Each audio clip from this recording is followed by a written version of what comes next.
കുറച്ച് ദിവസമായി എന്റെ കൈ തരിക്കുന്നുണ്ട്. എന്റെ പ്രിയപ്പെട്ട മാധ്യമ പ്രവർത്തകർക്ക് അപമാനമായി ഇങ്ങനെ തുടരുത്. എന്തോ കുത്തി പറയുന്ന പോലെ എനിക്ക് ഫീൽ ചെയ്യുന്നുണ്ട് കേട്ടോ. കുത്തിയില്ലല്ലോ, കുത്താൻ പോണല്ലേ ഉള്ളൂ. ഞാൻ ഇങ്ങനെ സംസാരിക്കുമ്പോൾ തന്നെ അത് ആരെക്കുറിച്ചായിരിക്കുമെന്ന് നിങ്ങളുടെ മനസ്സിലേക്കൊരു ധാരണ എത്തിയിട്ടുണ്ടായിരിക്കും. മറ്റാരുമല്ല, ഡോക്ടർ അരുൺകുമാറാണ്. എന്നെ പോലെ രാജ്യസ്നേഹവും പൗരബോധമുള്ള ഒരാൾ അനീതിക്കെതിരെ പ്രതികരിക്കുന്നത് തെറ്റാണോ സാറേ? ഒരല്പം ബോധം ഇയാളുടെ ഉള്ളിൽ എവിടെങ്കിലും ഉണ്ടെങ്കിൽ ഇയാൾക്ക് ഈ ബോധം തീരെ ഇല്ല എന്നതിന് നിരവധി ഉദാഹരണങ്ങളുണ്ട്.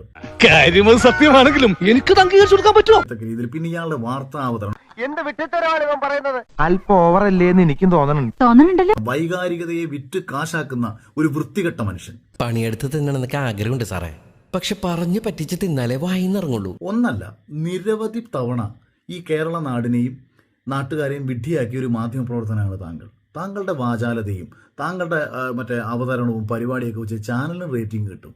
പക്ഷേ സമൂഹത്തിന് അത് നല്ലതല്ല എന്നുള്ള തിരിച്ചറിവ് കേരളത്തിലെ ഒരുവിധപ്പെട്ട എല്ലാവർക്കും ഉണ്ട്. പക്ഷേ ഇവിടെ ഇപ്പൊ പ്രശ്നം അതല്ല. കഴിഞ്ഞ ദിവസം ശ്രീ ഉമ്മൻചാണ്ടി സാറിനെയും സഖാവ് VS അച്യുതാനന്ദനെയും തമ്മിൽ അത് അവരുടെ മരണശേഷം നടന്ന യാത്രയയപ്പുമായി ബന്ധപ്പെട്ട് നടത്തിയ ഒരു പരാമർശം. എന്റെ കഷ്ടകാലം എന്നല്ലാതെ എന്ത് പറയാൻ. നിങ്ങൾ വല്ല യൂട്യൂബ് ചാനലും തുടങ്ങുക.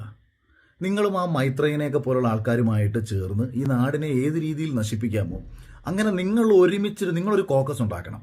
എന്റെ ഗോവിന്ദ, നീയും കൂടി ഇവിടെ ഇല്ലെങ്കിൽ എന്റെ ഗതി എന്താ? ഈ നാടിനെ ഏതൊക്കെ രീതിയിൽ നശിപ്പിക്കാൻ ശ്രമിക്കാൻ പറ്റുമോ നിങ്ങളുടെ കോക്കസിലൂടെ അങ്ങനെ നിങ്ങൾ പരിശ്രമിച്ചുകൊണ്ടേയിരിക്കുക. അതിനെ അനുകൂലിക്കുന്ന ഒരു വിഭാഗം കാണും. കാരണം ഇപ്പോൾ ആഹാരം എന്ന് പറയുമ്പോൾ നമ്മളെ സംബന്ധിച്ച് നമുക്ക് ആഹാരമുണ്ട്, പന്നികൾക്കും ആഹാരമുണ്ട്. പന്നികളുടെ ആഹാരം മലമാണ്. മരം നമുക്ക് മോശമാണെന്ന് കരുതി പന്നികൾക്കത് സ്വീകാര്യമാണല്ലോ. അതുപോലെ നിങ്ങളുടെ ആശയങ്ങൾ കേൾക്കാനും നിങ്ങളെ സ്വീകരിക്കാനും ഇവിടെ ഒരു വിഭാഗമുണ്ട്. അതുകൊണ്ട് നിങ്ങൾക്ക് നിങ്ങളുടെ പരിപാടിയായിട്ട് തുടരാം. പക്ഷേ മാധ്യമ പ്രവർത്തകരെ അപമാനമായി താങ്കൾ ഇങ്ങനെ തുടരരുത്. വല്ല കാര്യമുണ്ടോ? എന്തിനാണ് ഇങ്ങനെ ഇല്ലാന്ന് നടക്കണേ? റേറ്റിംഗ് കൂട്ടാൻ വേണ്ടിയിട്ട് തന്തയില്ലായ്മ കാണിക്കരുതെന്ന് മാത്രം പറഞ്ഞുകൊണ്ട് അവസാനിപ്പിക്കുന്നു. നന്ദി, നമസ്കാരം. ആവേശം കൊണ്ട് ഓരോന്ന് വിളിച്ചു പറഞ്ഞ് തടിയേടാക്കണ്ട. പണിയെടുക്കാതെ ജീവിക്കാൻ നോക്ക്.